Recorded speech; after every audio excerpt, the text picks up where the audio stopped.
David Ubben, theathletic.com, joins us. David has a new podcast called The Bunch Formation. We'll talk about that in a minute. We have him up until 4 o'clock Central today. David, thank you very much. It looks like that Greg Sankey rattled some cages over the weekend. A little bit of from kiss the emperor's ring to what in the heck is he talking about, or he has every right to feel the way he does. Your overall thoughts about what we saw and heard from him on Sunday? I think some of this is interesting because, obviously the biggest sticking point here is the auto bids. Now, how we get there is sort of complicated, the strength of schedule stuff. What is the role of the committee if you have 8 automatic bids and, 10, 11 bids and all that stuff? It's sort of secondary. But the auto bids is something that Tony Petitti sort of has been the architect of, and obviously the SEC supports that. But I don't know. I didn't make a ton of it. I mean, I think his tone was different than we've heard, but I don't know that the meat of what he was saying was all that different than anything that we didn't know previously. He says he would like others to come up with ideas, David, but what other ideas do you think he would possibly be receptive to, being the guy along with Tony Petitti, who are kind of sitting on the throne already? What could the Big 12 or ACC or other counterparts, do you feel like, or even people within their own leagues, come up with that you think maybe would turn the conversation a little to a different direction? Well, I mean, if they just want to give all of the revenue to the SEC, I think they'd be amenable to any kind of format changes. Sure. I mean, I think that's part of the question here. And then, of course, obviously, as we get into the rev share era of college sports and, what the clearinghouse looks like, how enforcement works. I mean, there's so many big questions here. Specifically when we're talking about the playoff, I don't know if there's any crazy ideas that people can throw at them. I do think that ultimately, when you're talking about auto bids, if the SEC and the Big Ten want 4, I think they underrate how much that would undermine the authority of the event. The antitrust element of that, like whether or not the Big 12 and ACC could have some say in court of, obviously you have 2 leagues that are setting up an event that is, would be giving them some advantages, naturally, and that comes into an earning question. I mean, I'm not a lawyer, I'm not a judge, so I leave that up to the courts, but that is interesting. But, we've looked at it, and if you don't do auto bids and you leave it as is, the league comes out pretty similarly. But then that auto bid conversation comes into, well, if we're going to reimagine conference championship weekend, we can't be playing these games, these play-in games, and leaving people in doubt. They have to actually clinch these bids. And so it gets complicated because, if you're going to make these events and turn championship weekend into something from 1 game into 4 games with playoff spots at stake, well, then whatever money you make there is probably worth, whatever legitimacy it undermines in the playoffs. So how this looks and where we're at in 2026, I think it's a super, super complicated question. And I don't envy the guys in the room, in Destin this weekend as they sort of discuss what the SEC really wants to push for here. David, there's a lot of talk about their, playing 9 games or what model and all this. I think also part of the problem is that the SEC does not want to have a good faith public discussion about these things out in the open to where everybody else can understand where they're coming from. We just talked about it a second ago, is that, they're saying, well, the schedule in the SEC is this much harder, but they're not all like, to Greg Sankey's own words thrown back at him. What can you give the other people to let them know what they have to schedule so that in your mind that everybody is on equal footing when it comes to that, so that they can potentially get spots that they also feel that they deserve, just like you are getting? Founded in 1910, Samsonite is the world leader in durable, high-quality luggage and travel accessories. Made to the highest standards, our products won't let you down. We give you the confidence to get out there and explore. Inspired by the past, devoted to the present, and built to inspire a multi-generational future, Samsonite is here to elevate your journey. Travel with Samsonite and pack confidence every step of the way.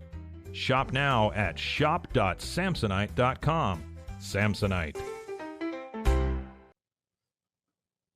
I mean, that's a complicated question. We could be out here for like an hour and a half discussing some of that, and they're going to be doing that in the room. mean, I still think it just comes down to, and this, I've talked about this a lot over the last couple of years, and that's obviously what Greg Sankey was alluding to, is that the SEC has obviously done things that were not good for college football. And, I think it's a truth serum, Greg Sankey, Texas and Oklahoma leaving the Big 12 for the SEC was not good for college football. It obviously further destabilized the Pac-12, led to the death of West Coast football.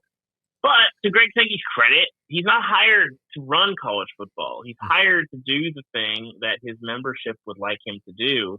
And when you're, bringing in as much additional money as Texas and Oklahoma did, then that's a big part of why you do those things that obviously aren't probably good for the sport as a whole. Well, that factors into the entire college football, this playoff debate and what the format is going to be.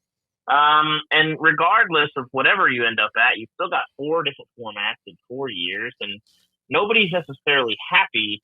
But I will say that I do find the SEC's complaints about the selection committee sort of ringing on deaf ears. This isn't something that comes up in basketball. People complain about their seed line, but that's, sort of here nor there.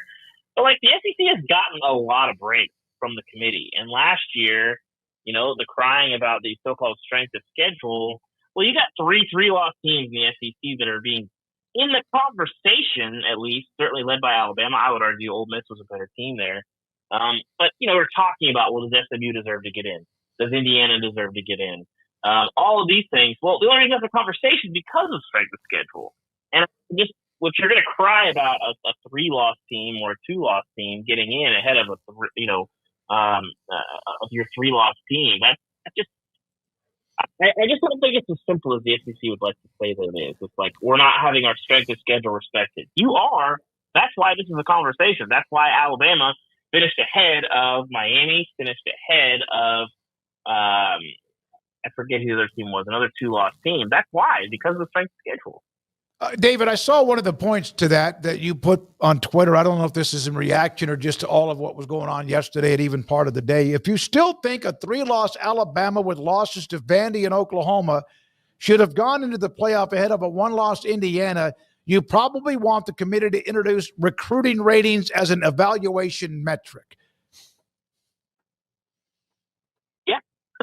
I mean, I have to yell this every December. The games have to matter. What was Ole Miss and South Carolina and Alabama a better team than Indiana? Listen to that argument. I probably agree that those teams were better, but the games have to matter. If they don't, then we're just talking about recruiting rankings, and that's not what college football is.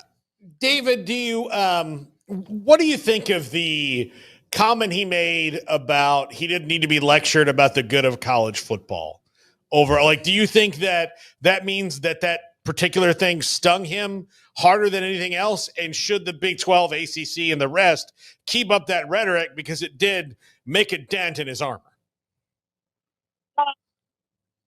I don't know. I think he just wants to reminding people that his job is not to be commissioner of college football. His job is to be commissioner of the SEC. So he's going to do what's best for the SEC. And I think, again, kind of like I said before, it's not like if you truth serum to him, I think he would say, yeah, Texas and Oklahoma coming to the SEC is probably not great for college football. But that's not his job. And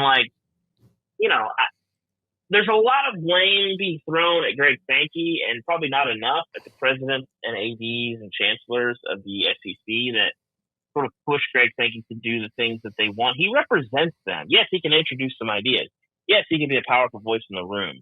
But he's not just doing stuff. They vote to do this stuff. So, I think it maybe served as a reminder there. And as the Big 12 and ACC, are sort of saying, hey, we got to do what's best for the sport. It probably serves as a reminder of hey, no, I don't. And you don't have to like it, but Greg Sankey doing what's best for college football, you take that down too far a road, that's Greg Sankey being replaced as commissioner of the SEC. That's just what it is. Yeah, exactly right. David, how do you feel about double buys? I mean, in all seriousness, if it was up to you, I think that idea is ludicrous, and I think a lot of people assume that's throwing something out there to then ask for something else later on down the line. I mean, you can give me your opinion on that, but what is your ideal scenario at this point if David Ubben had the magic wand and could wave it around and make it the way he sees fit?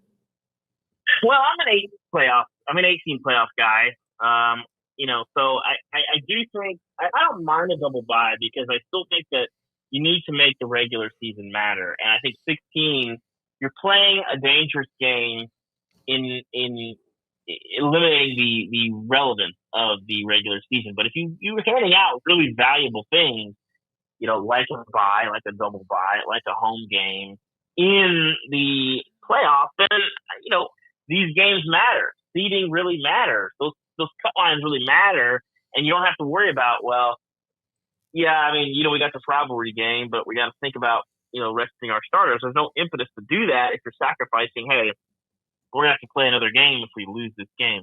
So I kind of like it because I think you're helping to make sure that the regular season and all of those games matter. But I will say that the complexity of a 16 team bracket looking the way that it will, it's not great on paper, but I think the outcome would probably work better than people like. I think people sort of reflexively bristle at the double bye, but what it does is I think protects the regular season. So, David, I know you got to go here in a minute. You also came up with the article. I ranked 25 of the best games the last 25 years, which I can't imagine is I would think some are automatic. 05 Texas, USC, among others. How difficult was that list once you got past perhaps 10 or 15? Well, we didn't have that much of a time. I think, for whatever it's worth, those are somewhat apples to apples. I was not envious of my colleagues who ranked the players and coaches, where certainly coaches is the most complicated one, and obviously the one that made people the angriest because there's just so many factors that go into it. But for whatever it's worth, a 60-minute football game is a lot closer to apples than if you're comparing, what did Kyle Whittingham do versus what Bill Snyder did versus what Ryan Day has done. That's a complicated conversation. So, I probably had a couple games that were on there that I ended up taking off. There were a bunch of games that I considered. I would say probably the 26th game on that list was Ohio State, Michigan 2016. But there's some deep cuts on there that people probably didn't remember. The 2017 War on I-4 was kind of a late addition to that list. That I think was a massive game that had a lot of relevance and was also an incredible football game. And so it was more fun than I guess stressful putting that list. Yeah, There was a lot of good memories. I think that would be that way rather than it's like some sort of a thing you got to do a final essay to get your grade in college or whatever it might be to enjoy. Like, oh yeah, how about that game here and there? David, thank you very much. Appreciate your time. Thanks for your time. TheAthletic.com. We got a lot of different writers that we have on from that outlet. You guys do a great job, and we appreciate it. We'll talk with you again soon. Sounds good. Thanks, guys. David Ubben, by the way.